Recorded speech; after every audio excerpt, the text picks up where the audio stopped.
I'll go to sleep at night. As I'm drifting off, I'll think about how can I spend more time and how can I divide things up and make things work.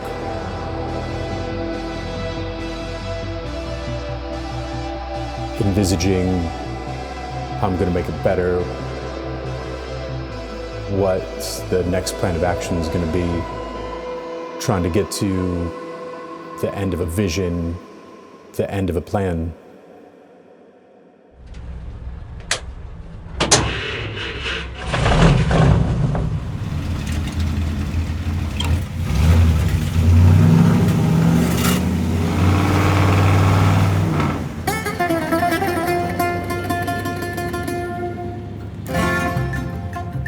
Well, my dad was big into cars when I was a kid growing up, always around it. My granddad, my uncles, he kind of ingrained era-correct, traditional, old-school shit into me.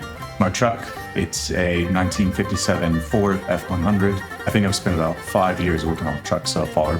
Looking through all the old magazines and stuff from back in the day, I never seen like a 57 to 60 Ford F100 hacked about, like turned into a proper custom. Nobody really customized them.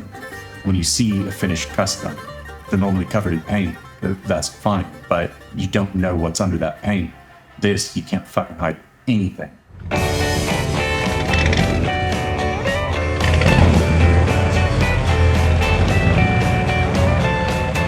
It drives like shit. You might as well have hardtail fucking suspension. You bounce around a lot, dodge every pothole, every speed bump, 0 turning radius, but fucking sounds great. Women are like, oh, and they'll guard their children. But every dude's like, fuck. When am I gonna grow up? Shit, I don't know. If you got a wife and kids and all that stuff and mortgage, you're not gonna be, ragging around in 2 or 3 different old cars. I'd rather pay for that than not have a fucking kid that talks back.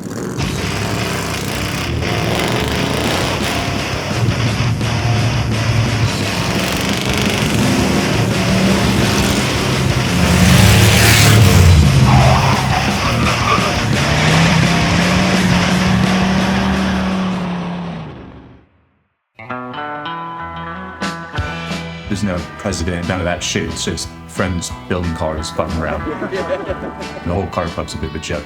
It's like a Frenchman, an Englishman, and an American walk into a bar. I mean, it's all a joke, but then at the same time, like, we're not joking around with our cars. The way we build our cars, how we do it, what we're aiming for, it's like, it's an old school thing. Our cars are badass, but they're not finished yet. So yeah, a whole laundry list of things that need to be done before this show happens. The Eastside Invitational was an opportunity to have a custom car show, a traditional custom car show, in this building, which is an old Victorian railway station which has been abandoned. We started looking for these cars about 10 years ago, 2016, but the cars had to be of a certain era and style. They had to be properly modified. And that's fucking rad, because that's what we're into, is that old school shit. Old school, indoor, invite-only kind of stuff. Finished cars that are like built to a very high specification. The level of cars that are going to be there, they're extremely high-end. Everything is slick, polished, very clean. The fly-by-nights, they're great. I've been following those guys for a few years, and what they're doing with cars is pretty cool. They're taking it to the next level, and most people who build cars don't go that far. They're not scared to cut stuff up.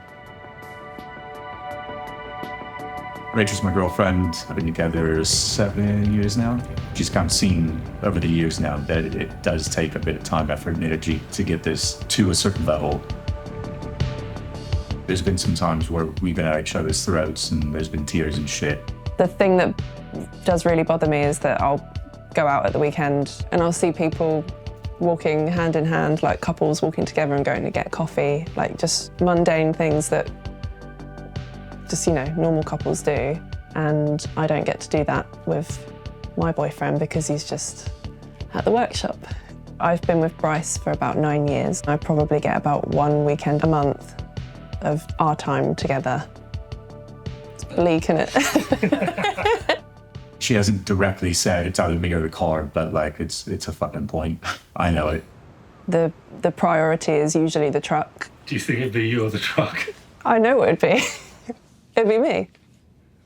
No, as in like he'd pick me.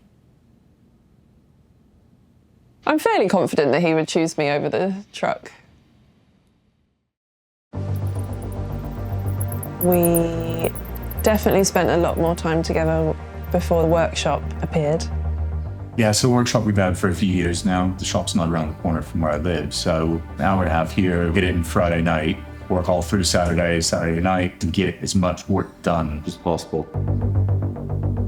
Eastside Invitational was coming up. Bryce is just working relentlessly at the workshop, trying to get this self-inflicted project finished.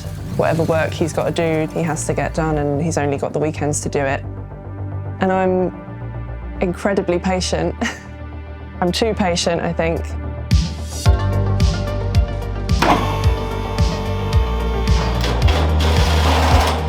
The cars aren't going to be finished painted, but they're going to be finished like show ready as best as we can get them. So we've still got loads of stuff to do. We've got to chop Ludo's roof. I got loads of taillight stuff to do, molded side pipes, whatever, like a whole laundry list of things that need to be done. Yeah, we got a few weeks left, and a fucking whole lot of shit to get through. So the last few weeks, yeah, it's been pretty full on because we're coming back from work at 4 and it's literally like until 8, 9. Weekend is pretty full on here all the time because it's where we can get the most of the hour and get the stuff done. Once the east side happens, it's just like, yeah, cool, tools down, like, yeah, take a break, just kind of like, you know, pay a bit more attention where we need to, like give some time to Rachel. It's gonna take a couple of months really, but we don't have a couple of months. We're going to be chopping the roof on Ludo's 58 Ranchero. So yeah, just basically getting everything prepped and ready for that. And then we're going to take 1.5 inches out of the roof and basically give it a haircut. The main reason you would chop the roof on a car like a custom as opposed to a hot rod is because they look fucking better. So even the limited time that we would spend together now is just eaten up because he's constantly at the workshop. I don't understand the obsession at all. I do believe that Bryce is completely obsessed. I don't think I'm obsessed, but as much as the plans and thoughts weigh on me of what I've got to do with getting this vehicle done, I don't want it to be this has taken all the priority and then we've got nothing left. Yeah, I'm looking forward to when everything's done. Yeah, me too, yeah. Yeah, I don't get it. I want it printed. It's never done. Yeah. It's never finished though, is It it? fucking is. It fucking is. It never is. Listen, I'm not building a car to fucking work on it for the rest of my goddamn life. I'm only building a finished. car to finish it and then just, that's it. It's done. It's cool. It's bitching. It's only finished when you fucking sell it to someone else.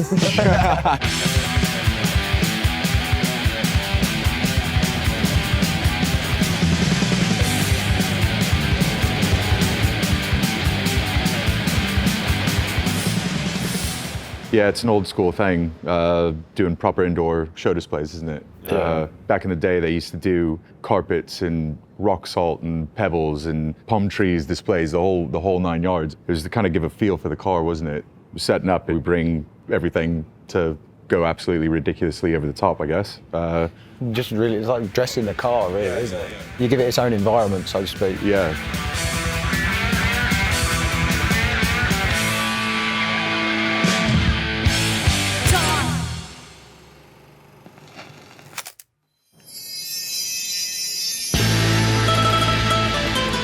Albert walked up to him and said, what'd you say? He said, I was like, oh, someone's touched your car or something not right with it. And he was like, what the fuck? Come over, and I was like, yeah, there's some like weird thing on front of it. And he looked at it and he was like, oh. Ludo come away with the trophy, and everyone's just like, everyone's stoked as fuck about that. So it's cool when other people can appreciate what you've done for it.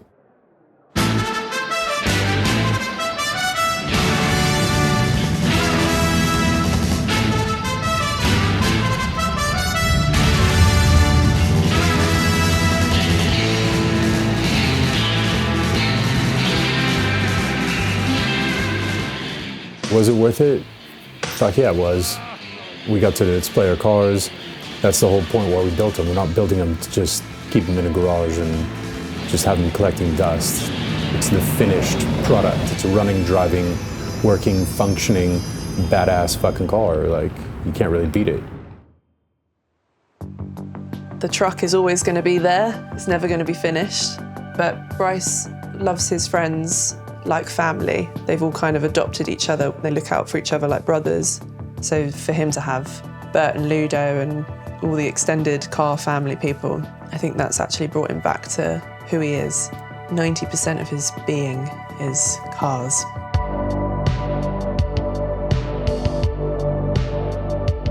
Talking shit about cars is a form of therapy, and I think Bryce would be probably in quite a bad way if he didn't have that. So I think it's really necessary for Bryce to have the fly-by-nights, and I think it's necessary for all three of them. So now that the show is over, how have things changed?